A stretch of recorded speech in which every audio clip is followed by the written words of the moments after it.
Hey, friends and fiends of the pond. This is your host, Nate Wyckoff, inviting you to listen to this rebroadcast of a classic episode while we work hard to get brand new episodes out your way directly into your earballs and your eyeballs. Remember, you can listen to classic episodes at cultandclassicfilms.com as well as watch us at youtube.com/@cultandclassicfilms. You can also go to cultandclassicfilms.com and our shop and buy exclusive cult movies and collector's editions directly from us on high definition Blu-ray.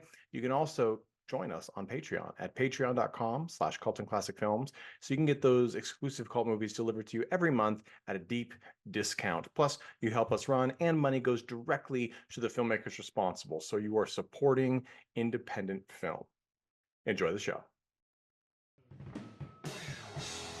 Welcome to Cult and Classic. Okay, you know what, guys? I know the opening is still playing. This is your host, Nate Wyckoff, film critic and comedian, here with Cult and Classic Films podcast. I have to start in a bit of a fury because this is our Halloween is for Lovers pairing, and it is a cursed recording. I have had so many problems with this. Normally, we do two parts, the first film being the more mainstream film and the second film being the thematically linked cult film, and we discuss them both. This is going to be one episode for both of these films, as we did in ye olden days, because we recorded an entire episode that actually wasn't recording about 1990s hit Oscar-winning film Ghost, starring Patrick Swayze, Whoopi Goldberg, and Demi Moore. I am both livid and feel like I knew this was coming. Much like at the beginning of the film Ghost, where successful banker Sam Wheat, played by Patrick Swayze, had a premonition that something bad was going to happen to him to shatter all of his wonderful gains in the world.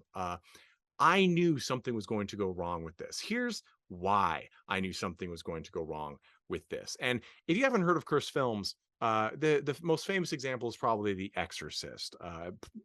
There are reports of film prints bursting into flame at the theaters, all people dying because of seeing or screening the film, all sorts of things like that. This is a cursed film because we were supposed to record these episodes a week ago, but we either forgot or couldn't. I personally could not watch Ghost. I've seen it many times, but I was going to watch it again, as is good for reviewers to do.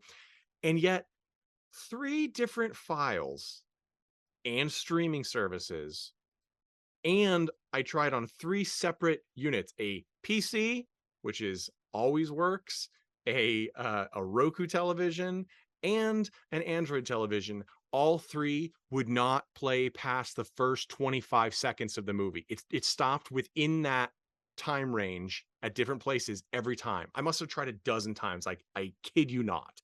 So I gave up. I said, all right, I know the movie really well. We can talk about it. And then it didn't happen. It just didn't happen because people forgot. Not normal. So what then occurred? Well, we all watched it. Everything was fine. And I did not apparently hit the record button, or I did not hit it well enough. And the episode was beautiful. Absolutely fantastic episode. Completely ethereal. No one will ever hear it. So that's Best episode ever recorded, but so not anyway, recorded. Right, exactly. That was going to win us a podcaster of the year award, all sorts of things, a potty, if you will. Nobody calls it that. But anyway, I'm your host, film critic and comedian Nate Wyckoff. We're going to quickly talk about Ghost 1990, and then we're going to move on to the cult film that we paired with it, Teen Witch from 1989. There's a lot to talk about with both of these. I'm going to cruise through it real fast, but first I want to introduce our panelists. I have with us Jeffrey Tucker. How you doing? Great, and glad you're recording this time. Man, me too. And Too also, soon? too soon. Also, Mandy Longley. How are you doing, Mandy? Good, and almost a ghost at this point. Yeah, Mandy, if you're watching this, if I have successfully loaded this cursed file onto YouTube as well, you can watch this. Mandy is not on camera. She is laying down for exhaustion. This is just how the episode really is coming together. So, regardless of all this rigmarole, I am going to give you a brief synopsis of Ghost. It is Patrick Swayze plays a banker who has it all, and he's going to marry his beautiful wife, and they have this beautiful new apartment, and then he is killed by a mugger. But when he rises as a ghost, and learns how to do ghost things like possessing people and touching small objects. He learns that his best friend Carl actually was the one who hired the mugger that killed him, and he's trying to get the dead man's bank number code, whatever it is, so he can transfer money to launder money for drug dealers. So in a roundabout chain of events, Patrick Swayze as a ghost learns that Oda Mae Brown, played by Whoopi Goldberg in one of her most fantastic roles, the one that really launched her acting career, although she had done roles before, she can hear him because she's psychic, even though she thought she was just a charlatan. And she ends up helping him take all of the money that's belongs to the drug cartels and donate it to a nunnery, which throws his not really friend Carl into a mad psychotic panic, at which point he threatens Demi Moore, aka Patrick Swayze's lover's life. Everything racks up okay in the end, except for the bad guys. And Swayze ascends to heaven. Bad guys drug into the eternal darkness of the nether realm. Lots of famous scenes in this movie. There's the sexy pottery scene between Patrick Swayze and Demi Moore. It is pretty sexy. Even now watching it, I'm like, oh, they don't show on TNT and USA the naked side view of a pantyless Demi Moore. So kudos for them for keeping it sexy. But it also has a lot of comedy. We have lots amazing, great cast on this. We have Patrick Swayze, who was not the first choice of director Jerry Zucker, who did screwball comedies primarily, including Airplane, Lethal Weapon. And we have Stephen Root as a side character who is wonderful. We have as a unhinged ghost who helps Patrick Swayze's character learn how to control or at least touch matter. We have I'm Vincent Schiavelli. Excuse me, I was reading his name. We have who's passed. We also have Rick Avias, who's passed, as well as sort of a henchman. And just really, really great cast. And I want to give a special shout out to Tony Goldwyn. This was his breakout role. They had a lot of more well-known cast members or actors in line for the villain, but Tony Goldwyn killed the audition, and he plays, as I said before in the cursed recording, sort of a grown-up evil Michael Cera character. And I love Michael Cera. I know he's an adult, but you know, this is the vibe that Tony Goldwyn gives in this movie. He's not the powerhouse, like I'm going to take what I want. He's the middleman who kind of becomes a rabid dog when his life's on the line. And it is a great job.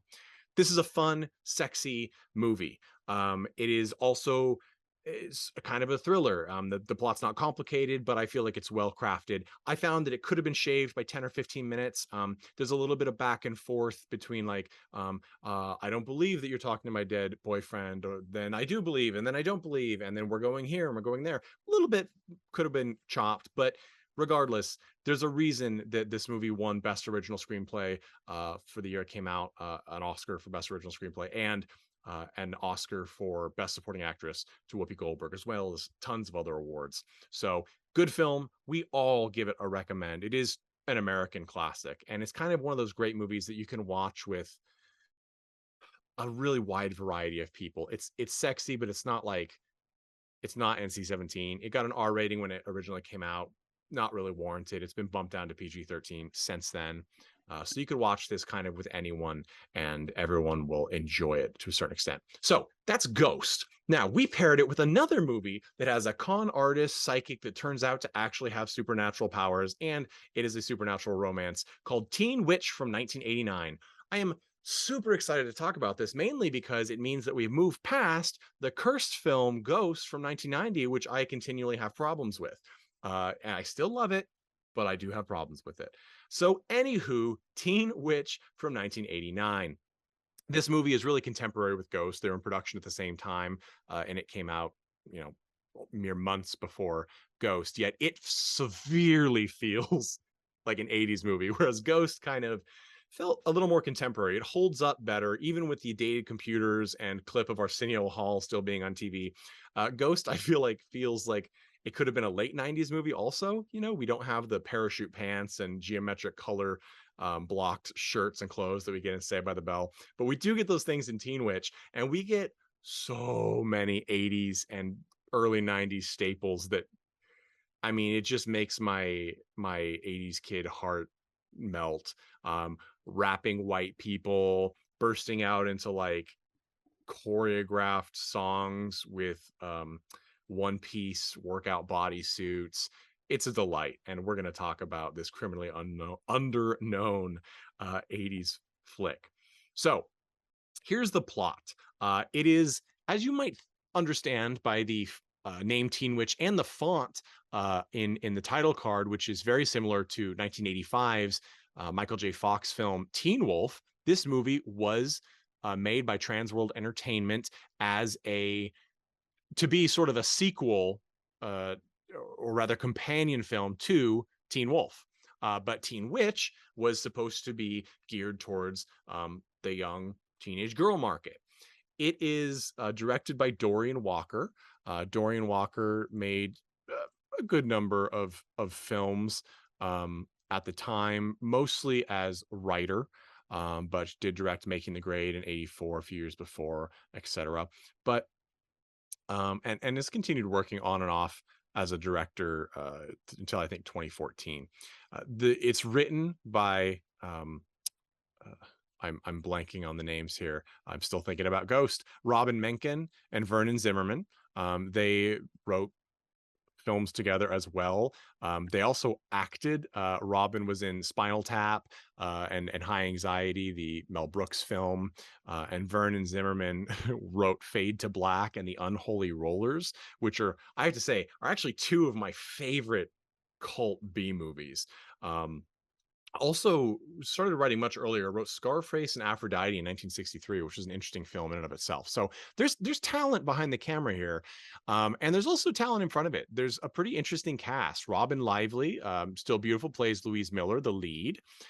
We have the Brad, played by Dan Gaultier. I believe he still pronounces his name that way, who I believe played the love interest, if I am not mistaken. I cannot get a contemporary picture.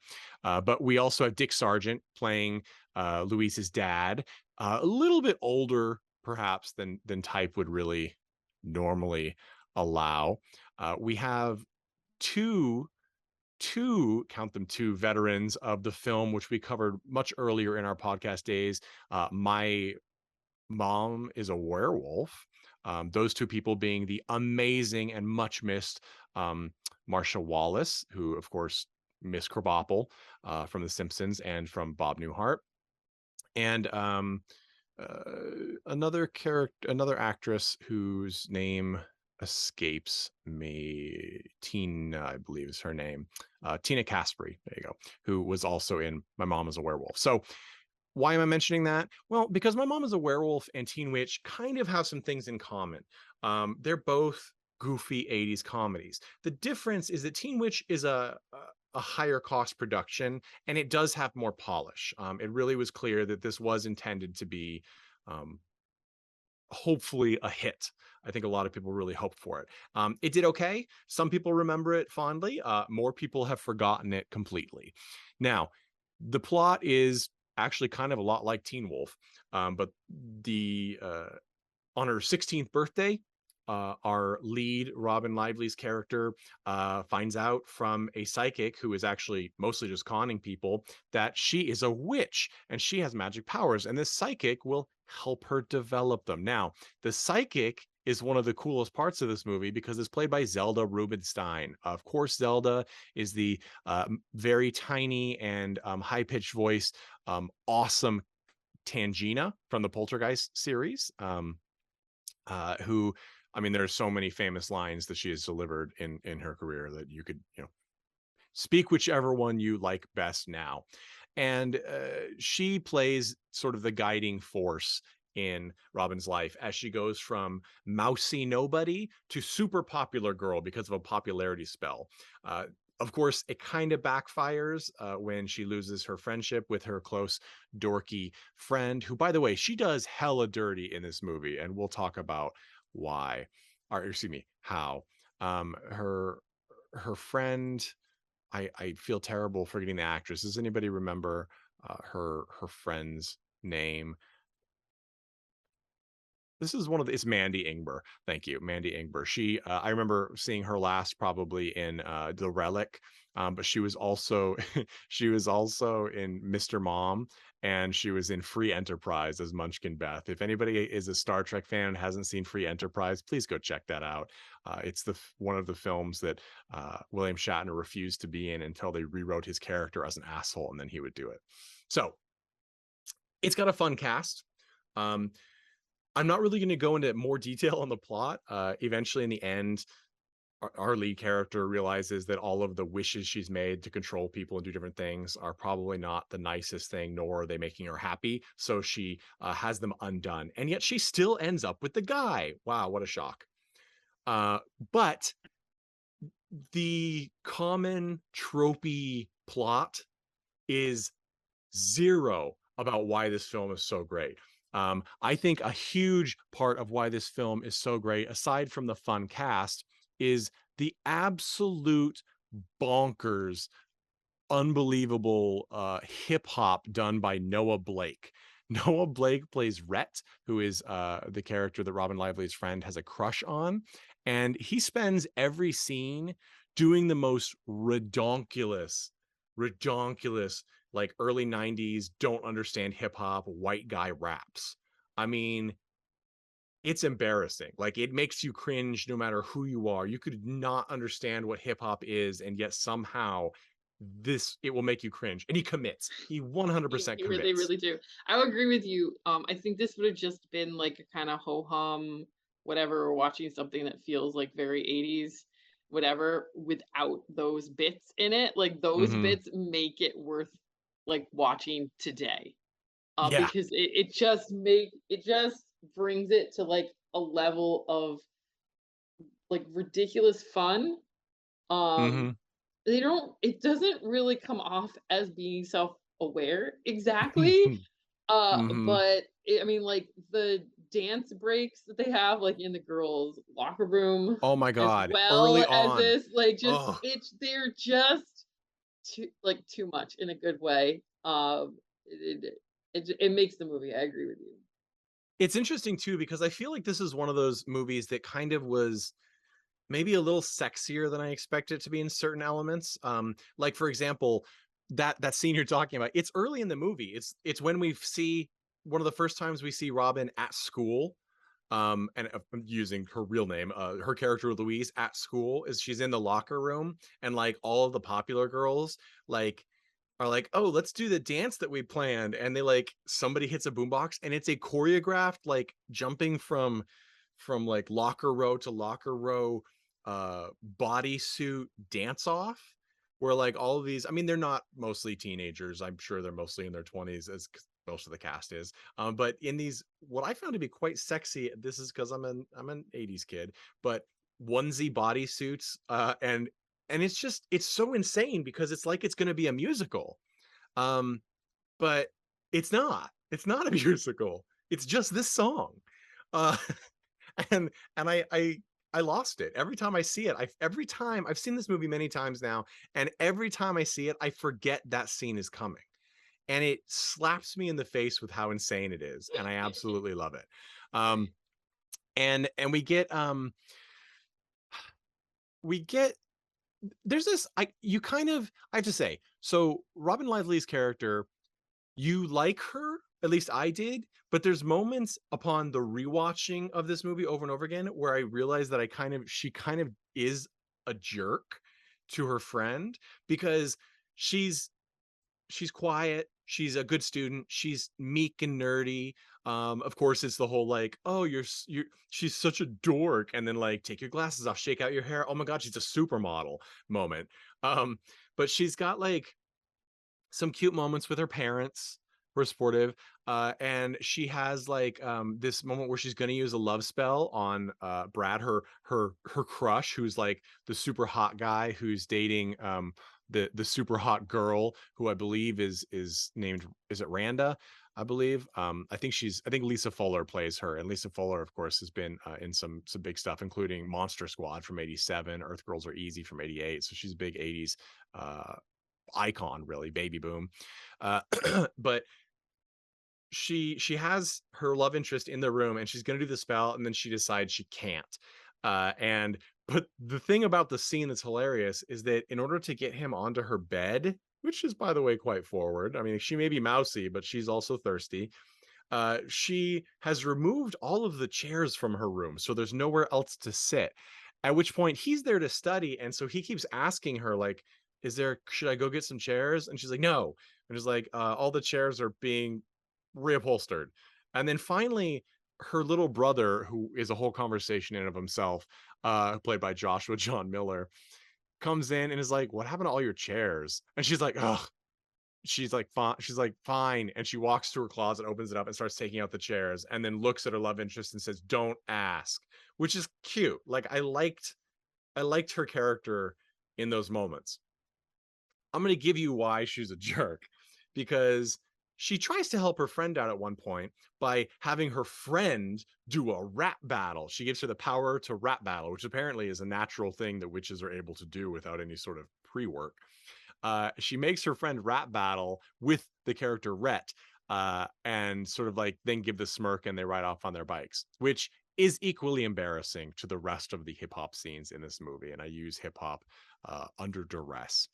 But then when she's having the montage, Louise, about being popular, because it's like crazy popular, like she's happy with it, but like people are outside doing like a candle visual in her front lawn just to say she's great. She's walking through and like everybody's smiling at her, all the guys are smiling. And I noticed this last watch, in maybe 4 or 5 times, I didn't see it until this moment. She walks by, and Rhett's character is always wearing a sleeveless wife beater or a zoot suit. Those are his only two modes. She puts her hand on his arm and runs it down his arm as she walks by. And I'm like, that is a dirty move, because you know your friend likes him. You don't even like him, and that doesn't matter. So that really caused me pain, in the way only a high school heartbreak could, this watch. But I've spoken much about this. I haven't mentioned the fact that psychic Zelda has a hopefully consensual relationship with a frog, that she turns into a man but still speaks like a frog. I don't know how consensual that would really be, but I'm glad we didn't have to actually visualize it beyond our imaginations, though it is a vivid place. So Jeff, I'm going to guess you haven't seen this movie until this watch. What was your expectation going in, and what did you get now that you've seen 1989's Teen Witch? Well, I like the '80s, so I'm always like, up for some '80s action. I thought this was a little boring. I didn't like the some of the musical interludes. Some of them were like, I found the like you said, the rap elements cringy enough to be funny, but the other ones were just cringy and like the way, like, oh, I don't want to be here anymore. Like, for those who are looking for a song named I Like a Boy, or it's just like not super clever. The hooks is no more clever than the lyrics of these I don't even know, these tunes. So I think that the thing that I did like about it was it did have like an interesting kind of messaging about controlling people and power, and like, you the scene you're talking about, like she almost cast like a love spell on him, and she's starting to like the wheels are turning, and she's like, okay, I don't want to control people because then it's not real anymore. Mhm. Like a person that has all the power doesn't have a real moment in their life, because everybody is just suckling and being inauthentic around them. Mhm. And so I think that this is an interesting theme for back in the '80s. And I did enjoy that element of it. The rest of it was pretty dull for me. Mhm. But yeah, maybe it's just because we've seen this trope so many times. Mhm. It's like the love potion and the the person discovering they have powers, Mhm. and it's just so so well trodden now. We're Yep. in the 2022 here. There's probably like 15, witch Netflix mini Oh, geez, shows or what, I mean, we're in a saturated market, so I don't need to go back to 80s to get more of it. It is the season of the witch. Yeah, I mean, Hocus Pocus 2 just came out, which I have thoughts on. Yeah, the music that you mentioned, I mean, I enjoyed it. It is B League as far as, I'm not going to hear it on the radio most likely. But most of the music, in fact, I believe all of the tracks, sometimes with co-writers, were written, if not performed, by Larry Weir. Larry Weir did a lot of soundtrack work in the 80s and 90s, all the way up into the mid 2010s. I think his I knew him from Return to Horror High from 1987. He did some tracks in there, so cult fans will recognize that film name. I think for me, you're right. Everything here, nothing here is new, but I did like it more than I liked a lot of them. I think because it's an easy watch, because the production is fairly slick, it's clear that they really wanted this to be kind of popular. I also think that Robyn Lively is a good choice for the lead. She can play young, although she looks like she's like 20 years the junior of her love interest in this movie. Although he's only, I think, in his 20s at this time. Let's talk about the little brother, Richie, played by Joshua John Miller. I'm not sure I understand his inclusion in this film, other than everybody assumes that there should be a little girl. I mean, excuse me, a little sibling in a movie, especially a movie aimed at teen girls. Richie Miller is he's done a lot of. He wrote Final Girls from the Final Girls from 2015. He was Homer in Near Dark, which is a pretty fantastic 80s vampire flick, if I say so myself. Done a lot of stuff, still working, and he plays Richie, the chubby, filthy, irritating little brother. Like, there's no nuance to his character. His introduction to us is Louise is laying on her bed. I think she's writing in her journal, maybe, I can't remember. And she hears this slurping, crunching, munching, moving sound and looks under her bed. And Richie is literally eating like a chocolate cake, like with his fingers, and like it's smeared all over the rug, all over the carpet and on his face. And she like chases him out, at which point, I mean, he's just like throwing cake on the floor as he's like spewing, and he's just covered in chocolate. I'm like, I don't know what human being operates in that way. Like, it was really like he was a feral person. It was wild.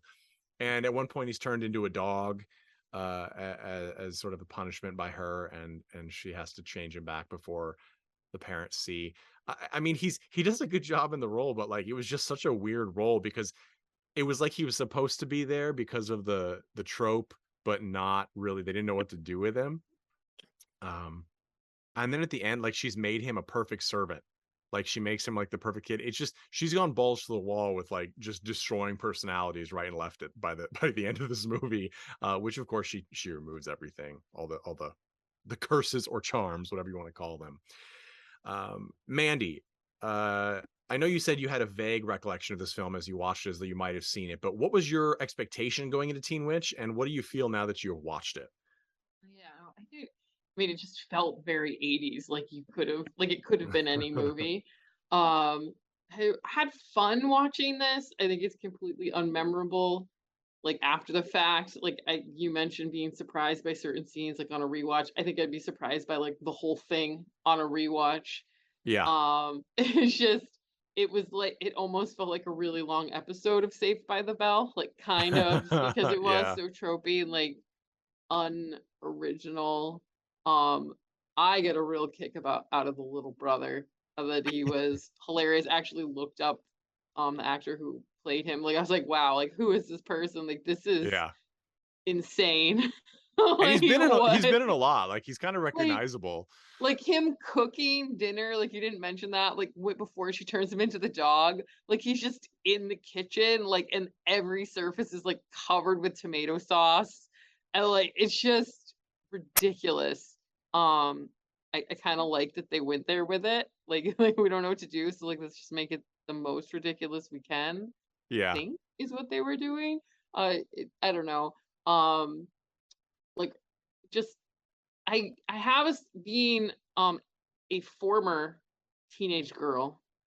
I have a soft spot for these movies where women come into their power. It is like a theme that I think that we don't talk about enough in how it is kind of like important and underlying in a lot of just development for girls like at Mm-hmm. this age. It's it's not just like ooh, witches, like it really is kind of like a deeper sense, like or representing like a deeper sense of like trying to find yourself, find where your power, where your power Mm-hmm. lies from a feminine perspective. And I think that that's kind of why these storylines are visited over and over and over and over again. Mm-hmm. Especially like I mean in most human culture, women don't have a lot of power. Mm-hmm. As you transition from a child to an adult, like you really realize that. And maybe there's Mm-hmm. like a lot of fantasy, like I wish it wasn't that way. Like I wish I could snap my fingers and like my life would be way better, and like I could make Mm-hmm. people do the things I want them to do. And I think that that's kind of why these are really like so popular, and why we don't see them going away like through different like phases of like different other cultural elements that Yeah. we see. So, Yeah. I got like a soft spot for that, but it's no Craft for sure. Sure, sure. I'll say it's a lot better than the Craft Legacy. I know some people love that, but go listen to my mini review from back in the day. It was I not for didn't me. even watch Craft Legacy, but Uh, but if you maybe we want to can chat revisit about someday. Hocus Pocus 2, we can do that. All right, So, as I we'll have did to watch do that that. one as well. Yeah. So, but yeah, no, so I have a soft spot for it in that way, but I think again, like it'd be completely unmemorable. Like the way that it's done, there's really nothing that like speaks beyond like very basic, like parable kind Yeah. of messaging.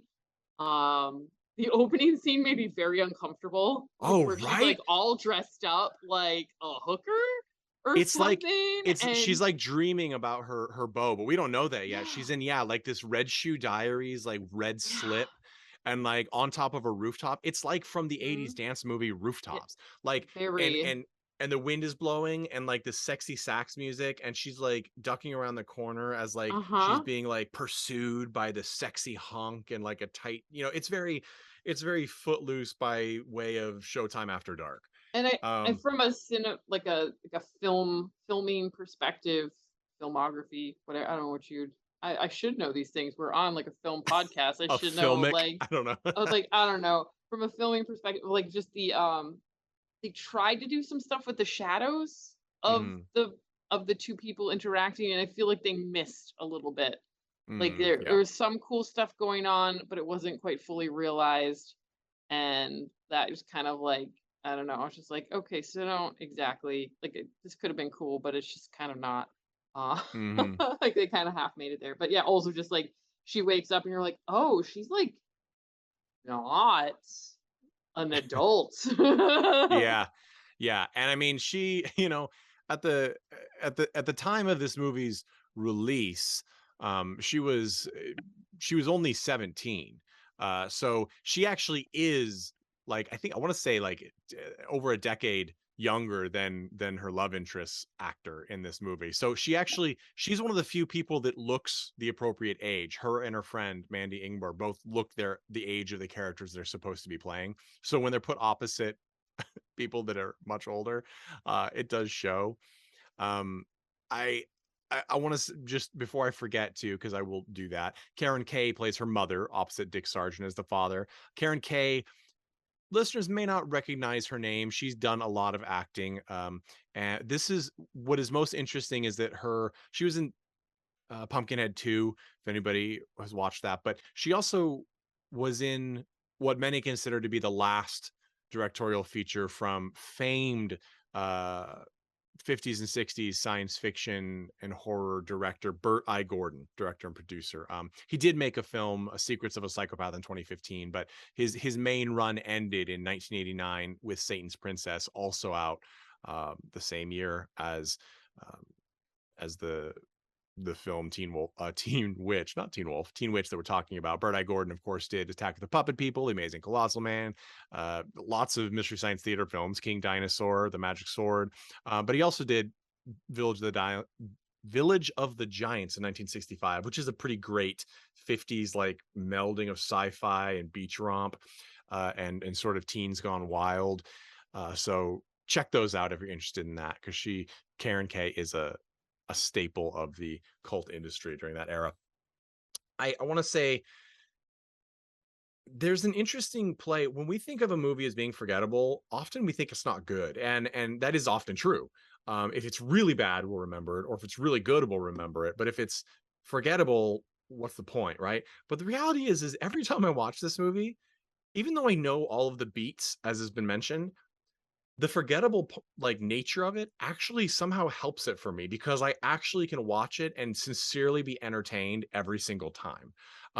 Because those moments that are just completely unmotivated, like the locker room dance scene, or the 3-man barbershop hip hop elements, like they really are, they get me to from point A to point B painlessly. I mean, cringing pain, sure, but I'm not bored. There's another scene I want to talk about as talking about cringy because of weird sexual moments. There's the teacher, which runs afoul of Luis, played by character actor who passed away in 2017, Shelley Berman. He was in Curb Your Enthusiasm a bit. I don't know, his last performance in a film might have been Don't Mess with the Zohan, or You Don't Mess with the Zohan. So who knows? He's done some others in there as well, but that might be the last big one he did. He plays the teacher who like grabs he reads aloud a diary entry of a sexy poem that Louise accidentally was writing in her notebook or something. He grabs it and reads it and embarrasses her in front of the whole class.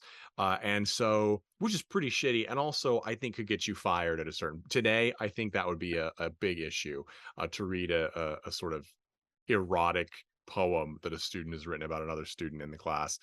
It's pretty rough. And her payback to him is that she makes him strip down to his underwear in the middle of a class while he's giving a lecture, at which point he is placed on leave. That might be the most realistic thing too, is that he's not actually fired, because he's probably, he's probably in some sort of tenure position at this particular school. So he's probably just sent to the rubber room. He's back, I think, by the end of the film. But having an adult strip down to their underwear in the middle of a class of purported teenagers, that's weird. That's a weird moment.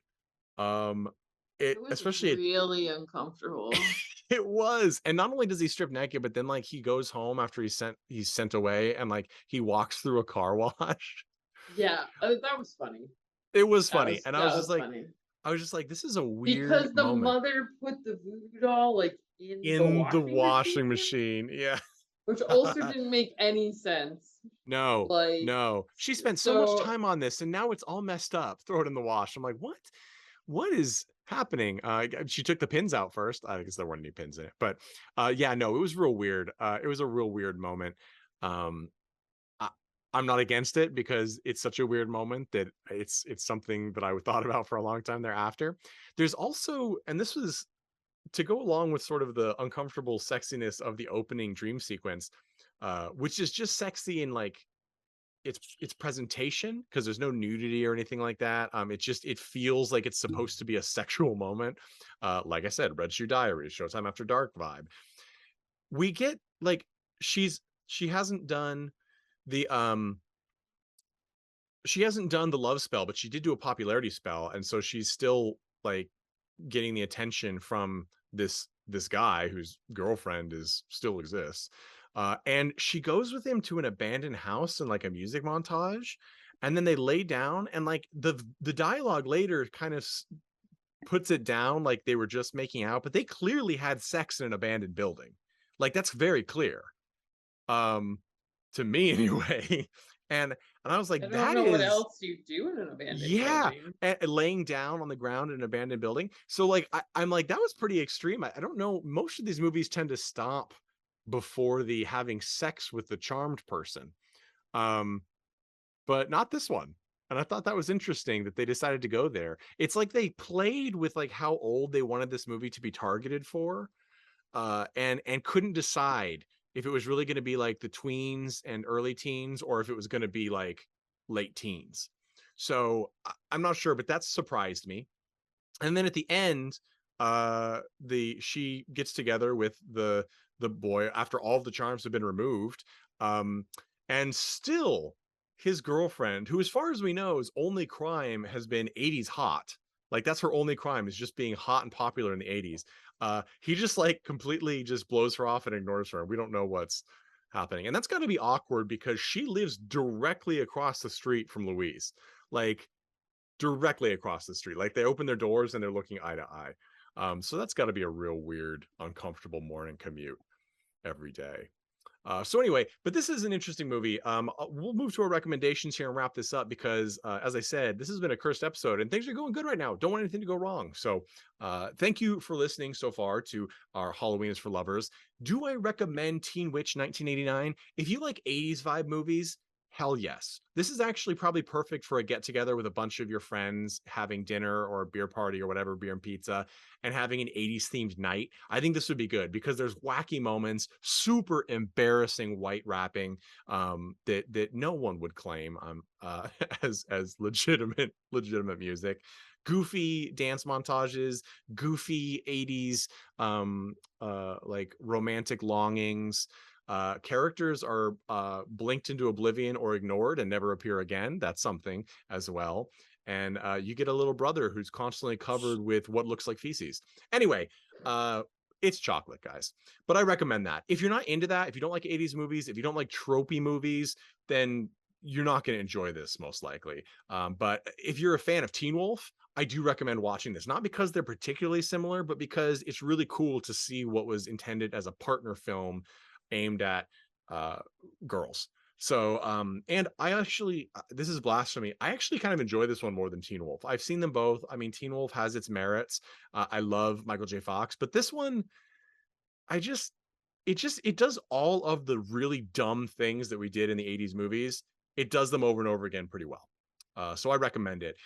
Jeff, would you recommend 1989's Teen Witch? If so, why and to who? I wouldn't. I'm not a teen girl. It wasn't made for me. I didn't really find anything in here, but I think that's good. Like I didn't like Revenge because it wasn't for me. I think it's good when art's like that. You know, there's art that I like that not many other people like, and that's great. So maybe I'll defer to my sister. She may have a more interesting and more valid kind of opinion and recommendation on this one. All right. Yeah, just jump in. Do it. What do you recommend Teen Witch, Mandy? If so, why and to who? I think I'd recommend it under similar circumstances to what you just said, Nate. I would not go so far as the Teen Wolf one because I wasn't a fan of Teen Wolf, but this is definitely like a party movie. This is the like enjoy it with your friends who like 80s stuff movie. And in that sense, it'll be a good time. Maybe you watch it on your own just because you love that kind of stuff, or you're a big fan of like teenage witch movies. It will delight you, I think, but it's not anything super special. Fair enough. I think we all kind of agree, even with the differences in recommendations. So that has been it for this episode, double feature, single episode of Halloween is for Lovers. And thank you to my guest, Jeff Tucker, Mandy Longley. And thank you, listeners. Please rate us all the stars, highest ratings, wherever you get your podcast, leave a review and rate us high. And please, please, please tell your friends because they should know what you're listening to. And that way they can judge you in private. I'm just kidding, but do tell your friends. And join us next week for another episode of Cult and Classic Films podcast. Please listen to the end credits. Can you tell that this has been going on a long time and we've recorded a lot that wasn't recorded and my brain is melted? I hope so, because that shows that I love you all. Thank you so much. And to play us out, as always, is the Chud with All About Evil.